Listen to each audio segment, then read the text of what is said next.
नागपूर जिल्ह्यातील पारशिवनी तहसील अंतर्गत येणाऱ्या आदिवासी समाजाचे कुलदैवत कुंवरा भिवसेन यांच्या जयंती कार्यक्रमाला राज्याचे आदिवासी विकास तथा चंद्रपूर जिल्ह्याचे पालकमंत्री डॉक्टर अशोक उईके आणि आशिष जयस्वाल राज्यमंत्री आदी मान्यवर उपस्थित होते। कार्यक्रमाला संबोधित करताना आदिवासी विकास मंत्री म्हणाले की आदिवासी समाजातील लोकांचे मुस्लिम आणि ख्रिश्चनाकडून मोठ्या प्रमाणावर धर्मांतर केले जात असून आदिवासी समाजातही लव्ह जिहादसह लँड जिहाद सुरू झाला आहे, त्याबाबत आदिवासी समाजाने सावधगिरी बाळगण्याची गरज आहे।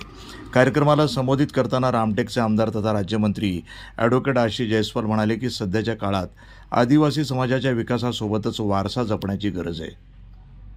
आमच्या आदिवासी समाजामध्ये इस्लाम आणि ख्रिश्चन धर्मांतर करण्याचं प्रमाण वाढलेलं आहे। जेव्हा जर समजा इस्लाम आणि ख्रिश्चन धर्माचं जर आपल्या आदिवासी समाजामध्ये जर प्रमाण जर वाढलं, लक्षात ठेवा, आज तुम्ही आम्ही चांगलं जीवन जगत आहोत, भविष्यामध्ये आदिवासी समाजाचं जर प्रमाण कमी झालं, येणाऱ्या जनगणना आहे, येणारा काळ आहे, आदिवासी समाज या महाराष्ट्राच्या भूमीवर नाहीये बा, जाती जिवंत नाहीये, समाज संपला अशी वेळ येईल सर, तेव्हा आपल्याला आपले मुलं आणि मुली कदापि माफ करणार, लक्षात ठेवा। जो कोणता चोट्टा येऊन तुम्हाला सांगेल धर्मांतर करण्याच्या बाबतीमध्ये, लव जिहाद करण्याच्या बाबतीमध्ये येते सर, मित्र हात जोडून विनंती करतो तुम्हाला, ही योग्य वेळ आहे, माझ्या देवाची जागा आहे, देवाच्या जागी ते शब्द बोलल्याच गेले पाहिजे।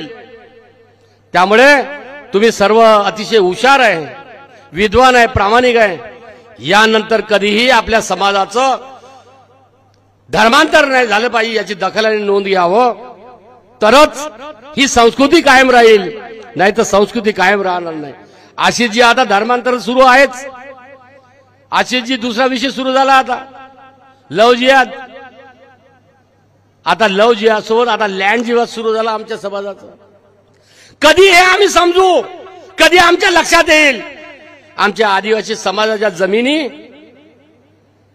गैर आदिवासींना आम्ही जसं इकडे धर्मांतर ज्या वेगाने होत आहे त्याच पद्धतीचं आमच्या जमिनी सुद्धा लाटण्याचं प्रमाण सुरू आहे। की या मंदिरासाठी आता मी 16 कोटी रुपये मंजूर करून ठेवलेले आहे, जेव्हा मी आमदार होतो तेव्हाच, त्याच्यापैकी फक्त 2 कोटीचं काम झालेलं आहे, अजून 14 कोटीचं काम व्हायचं आहे।